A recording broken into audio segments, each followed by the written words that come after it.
Jane Verty, je t'aime moi non plus.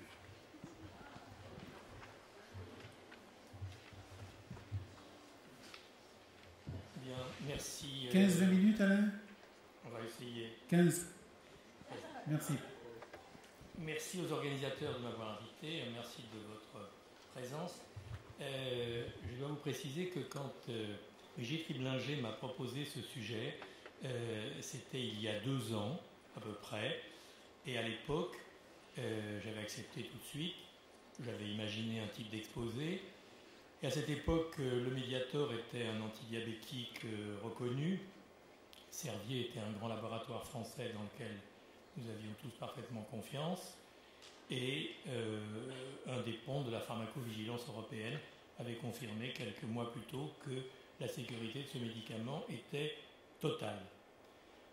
Entre-temps, il y a eu un certain nombre de transformations, d'affaires, de scandales, des affaires de banquiers, Goldman Sachs, les subprimes, des affaires de dirigeants, la Tunisie, l'Égypte,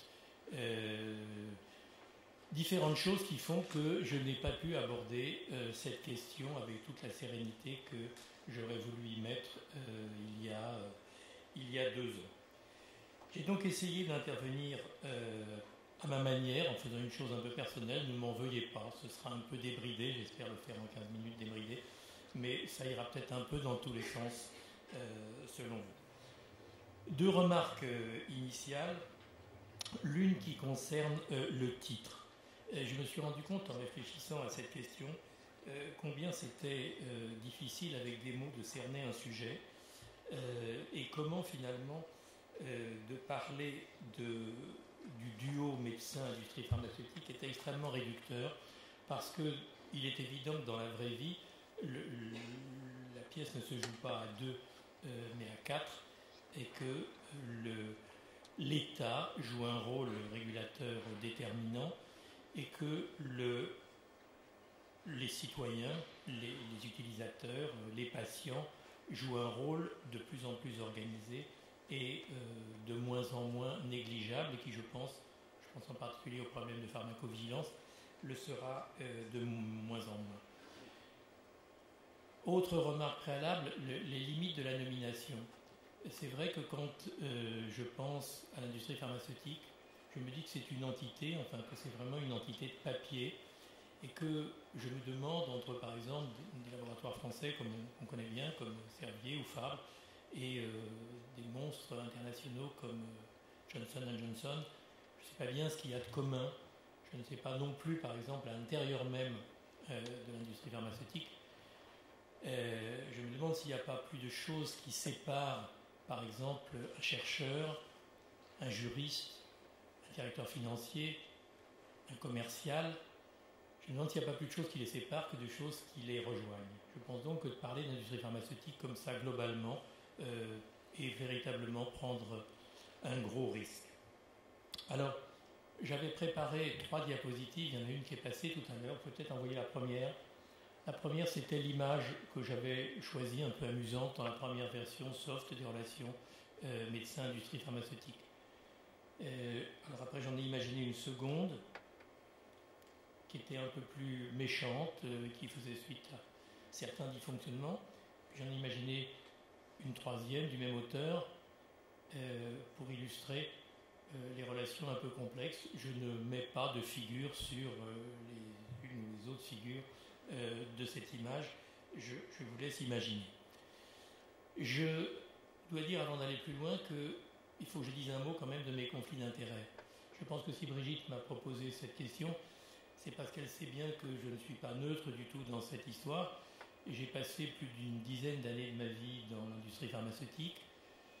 J'ai travaillé dans un laboratoire petit, français, qui s'appelait Delalande. J'ai travaillé pour un groupe plus important qui s'appelait Pharmuca.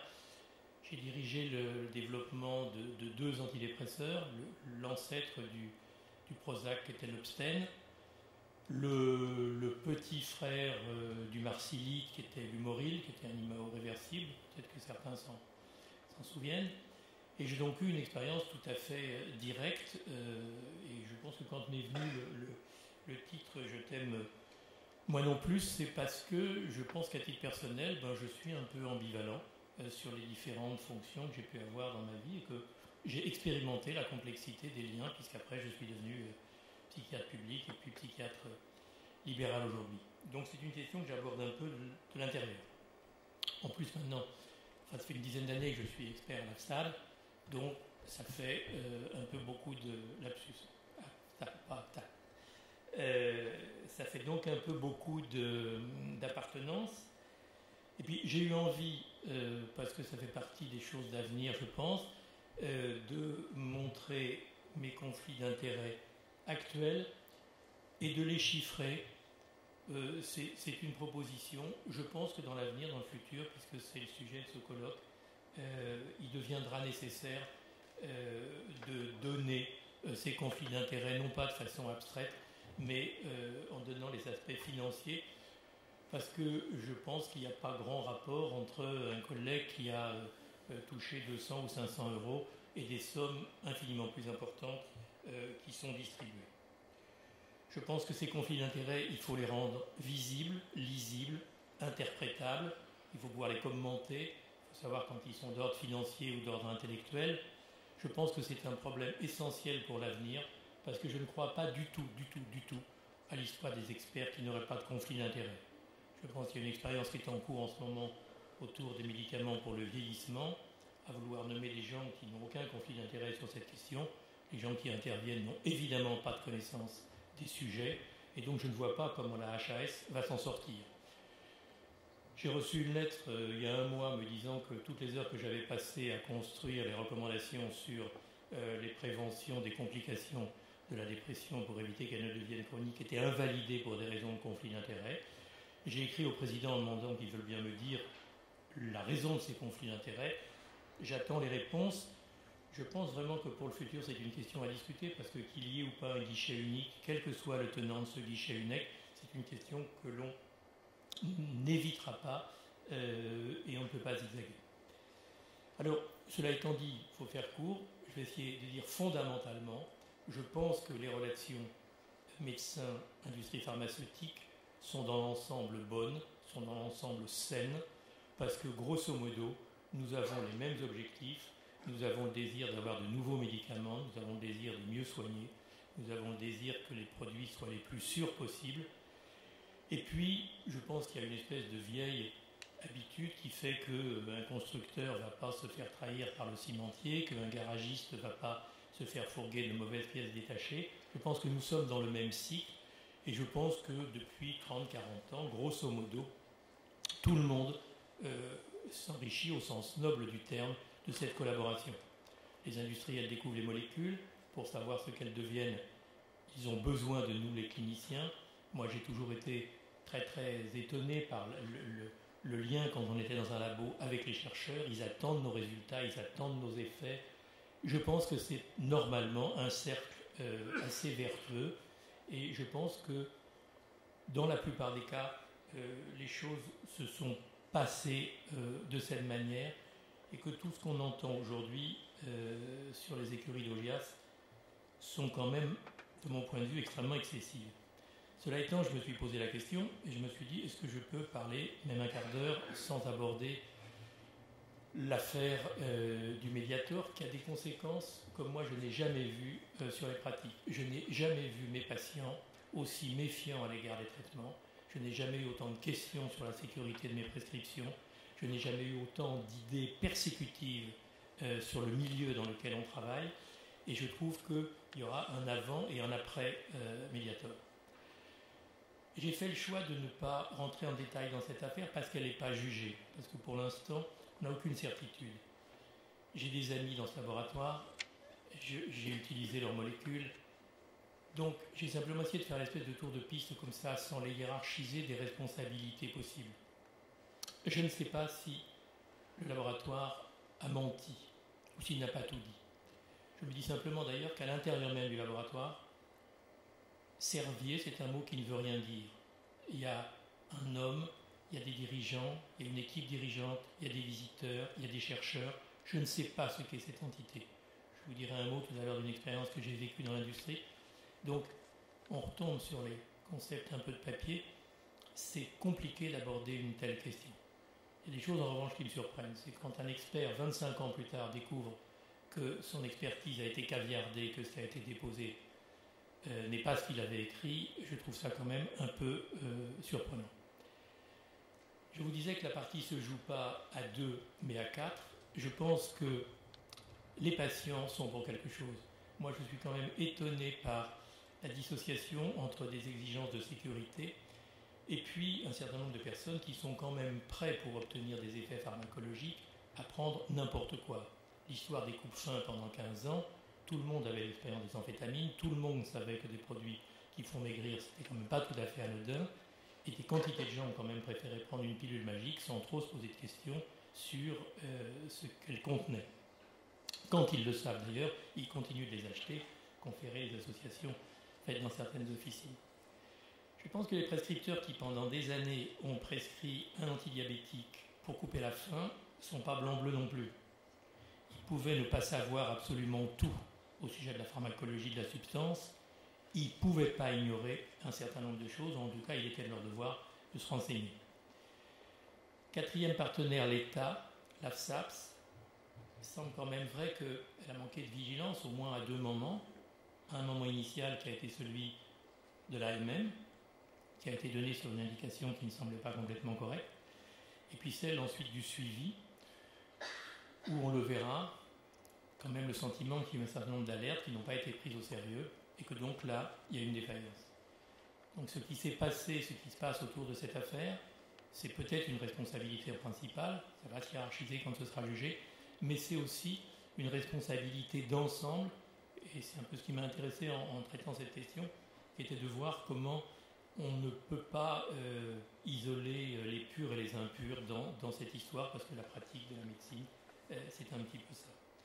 Quand je vous disais que j'allais essayer de le faire de façon personnelle, c'est parce que si je ne peux pas rentrer dans le détail d'une affaire que je suis comme tout le monde par la presse, je peux rentrer dans celle de ma propre vie.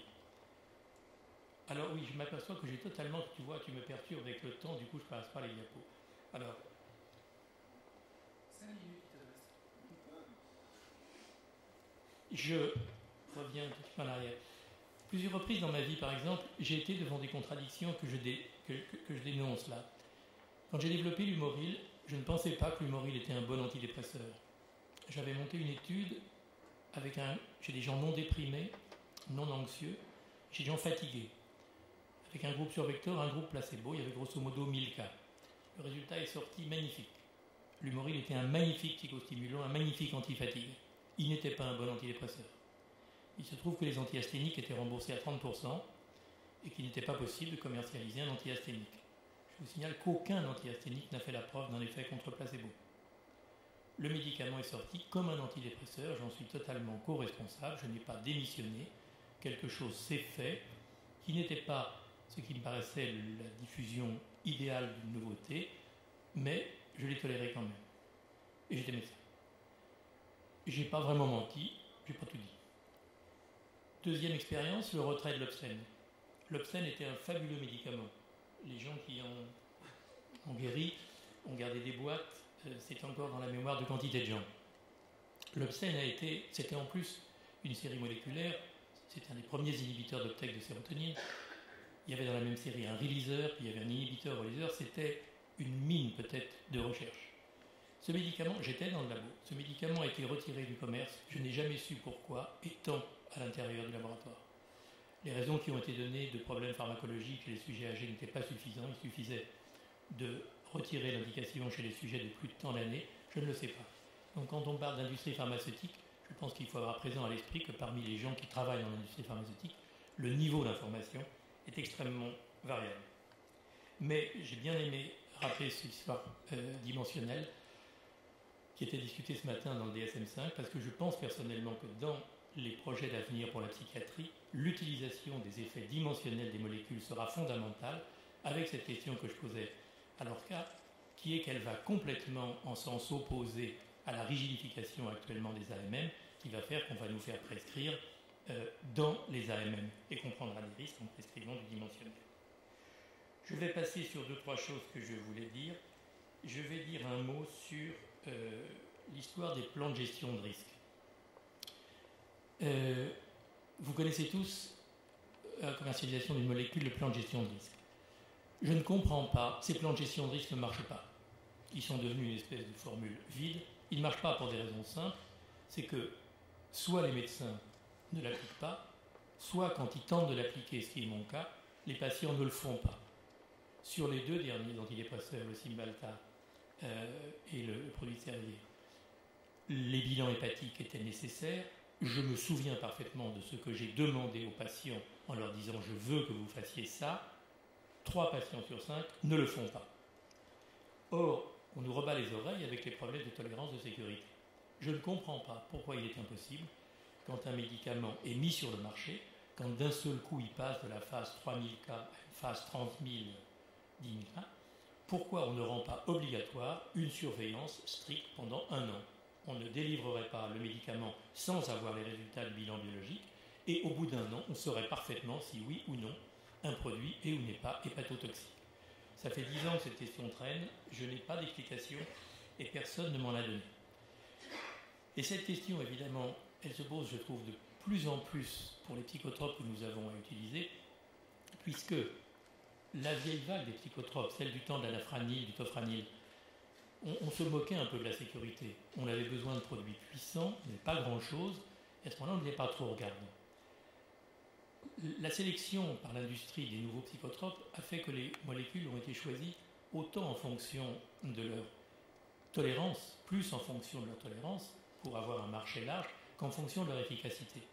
Donc maintenant, le bénéfice-risque de la prescription, il est en train de s'affaiblir.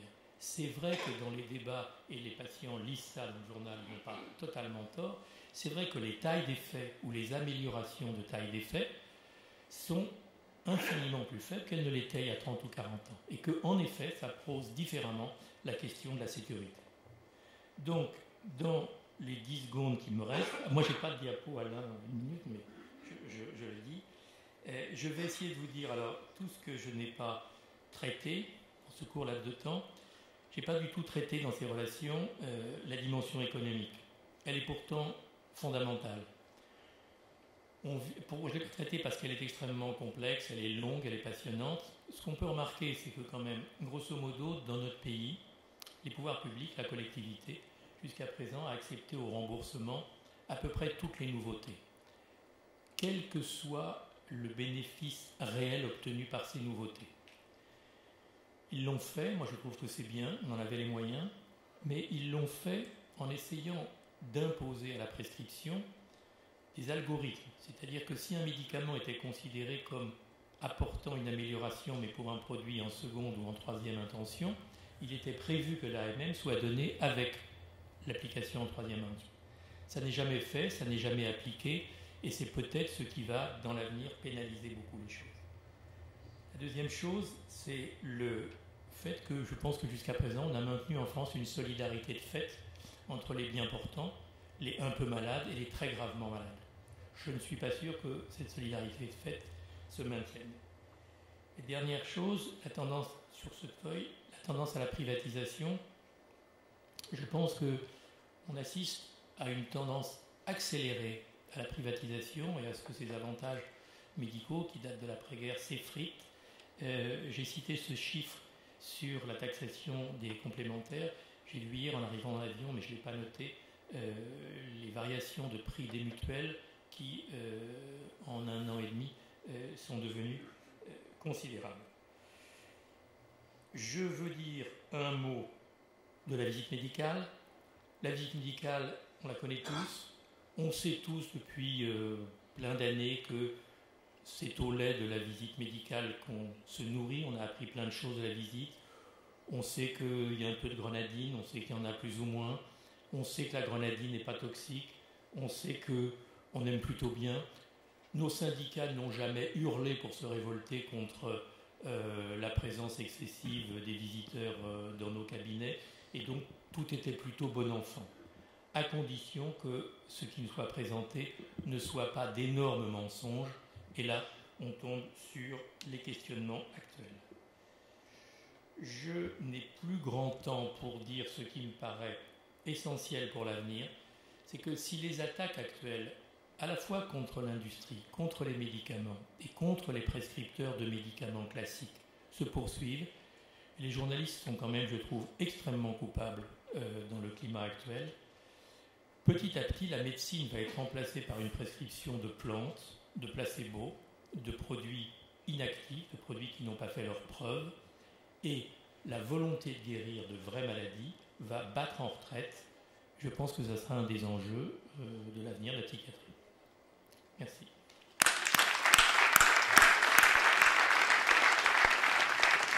Merci à toi Alain et merci d'avoir respecté le temps pour que nous ayons un tout petit peu de temps de discussion derrière ton intervention qui le suffit. Oui monsieur. Le micro là. En attendant peut-être Alain, il y a une chose que tu as oublié de dire quand même, c'est quand même que les 2 génériques de Mediator ont été commercialisés 4 semaines avant leur retrait avec l'autorisation de l'AFSAPS. Et en termes de responsabilité de l'AFSAPS, si je puis dire, au-delà du défaut de surveillance, il y a même eu une autorisation de l'AMM, 2 génériques, exactement 4 semaines avant la décision de retrait par la même instance. Mais je dis que l'AFSAPS est coupable. Oui, non, mais c'est pas simplement ça. Il y a même eu, indépendamment du laboratoire, puisque c'était 2 génériqueurs. Oui, monsieur, pardon. Oui, donc je voulais dire, je suis tout à fait d'accord avec vous sur le fait qu'il y aura un avant et un après Mediator, puisqu'on a vu à travers les assises du médicament toutes les conséquences. Et je crois qu'il faut se réjouir. Il y a des choses qui sortent de cette affaire et de l'amélioration, on espère, de tous les circuits d'autorisation de mise sur le marché qui vont être améliorés sur la relation, effectivement, des médecins avec l'industrie pharmaceutique. Les choses vont bouger et moi, personnellement, je m'en réjouis. Ceci dit, l'avant et l'après Mediator, tant que moi je suis lecteur de la revue Prescrire, on n'a pas trop senti, parce que pour nous le Mediator, il a toujours été un médicament sans intérêt, avec une démonstration d'efficacité nulle, et des risques qui étaient apparus bien avant que ça sorte dans le grand public. Donc il y a des données, et la revue Prescrire, je suis désolé quand j'entends que l'industrie pharmaceutique c'est un cercle vertueux, il y a des gens très très bien, et on fonctionne, on a besoin d'eux, mais la liste est longue des affaires qui sont sorties, que ce soit sur la série de la statine, le Vioxx, et maintenant le Mediator, et la liste pourrait s'allonger. Donc des problèmes avec le fonctionnement de l'industrie pharmaceutique qui nous a trompés, on a été trompés dans ces affaires-là. Donc non, on n'a pas les mêmes objectifs. Je suis désolé, on a besoin d'eux, je suis tout à fait d'accord, on travaille avec eux, mais on n'a pas les mêmes objectifs. Ils ont des objectifs commerciaux de vendre leurs molécules, et on a des objectifs médicaux de soins, d'améliorer la qualité des soins de nos patients. Donc ce n'est pas la même chose. Et on a besoin d'avoir des contrôles pour que chacun fonctionne de manière correcte, mais on n'a pas les mêmes objectifs. Puis je voudrais dire, je n'ai pas l'air trop anorexique, mais on peut vivre sans visite médicale. Ça fait 11 ans que je ne reçois plus les visiteurs médicaux. On peut très bien vivre et on s'en sort très bien. Et on a une information très rigoureuse et très, très pertinente, notamment à travers la revue Prescrire. Oui, je vous répondrai 2 choses. Aujourd'hui, il n'est plus pensable, cette affaire est ancienne, aujourd'hui il n'est plus pensable, de mon point de vue, qu'un laboratoire pharmaceutique sciemment mente en cachant des choses essentielles. Ça n'est plus possible. Il y a trop d'enjeux, il y a trop de conséquences juridiques, financières. Un laboratoire peut être ruiné. Donc il ne faut pas faire une bande dessinée avec ces mauvais de l'industrie pharmaceutique qui nous cachent tout. Je peux vous dire que quand on est dans l'industrie pharmaceutique, le moment où on livre une information, c'est pour ça que j'ai fait ce transparence sur ne pas tout dire. J'ai eu par exemple, quand je développais l'Humoril, dans les 6 premiers mois, 6 cas d'hépatite. À l'époque, la pharmacovigilance était beaucoup moins structurée qu'elle ne l'est aujourd'hui. On les a bien sûr déclarés, il y a eu une alerte restreinte, et je suis allé moi-même vérifier les 6 cas d'hépatite dans les 6 services de France où c'était fait. Aucun de ces cas n'était réellement imputable. Mais pour le savoir, il a fallu 6 mois. Donc quand aujourd'hui, c'est comme un ministre de la Santé, ce qu'il reçoit comme information, les décisions à prendre sont extrêmement, extrêmement complexes. Donc je pense que c'est une mauvaise représentation de l'industrie pharmaceutique de les penser comme des gens malfaisants, malhonnêtes et n'ayant qu'un souci, celui de l'argent. Je n'ai pas passé une diapositive que j'avais laissée en réserve, mais je peux la passer si... N'abuse pas. C'était le salaire d'un directeur général versus le salaire d'un médecin généraliste. C'est vrai qu'il y a dans la santé quelque chose, on a envie de penser que la santé, même les pauvres y ont droit. On a envie de penser qu'il y a une dimension morale. et que la santé n'est pas un business comme les autres. Cette chose-là gêne. L'industrie a fait des erreurs considérables quand elle s'est mise à attaquer l'Afrique du Sud parce qu'ils tentaient de faire des génériques. Ce sont des erreurs psychologiques qu'elle paye très cher. Mais je pense que dans l'avenir, il faut se sortir de cette opposition frontale parce que fondamentalement, on ne pourra pas avancer, je ne sais pas ce que dira le professeur Petit dans la prochaine intervention, on ne pourra pas avancer dans la thérapeutique si les laboratoires, la recherche ne nous sortent pas de nouvelles molécules pour mieux soigner les gens malades. Et ça, ce n'est pas le public qui malheureusement le fait. Peut-être des courtes questions, des courtes réponses, Alain, si tu peux. Oui, monsieur, oui. Oui, c'est une question à propos du topiramate, qui est un peu le même principe, qui est mis sur le même pied que le Mediator.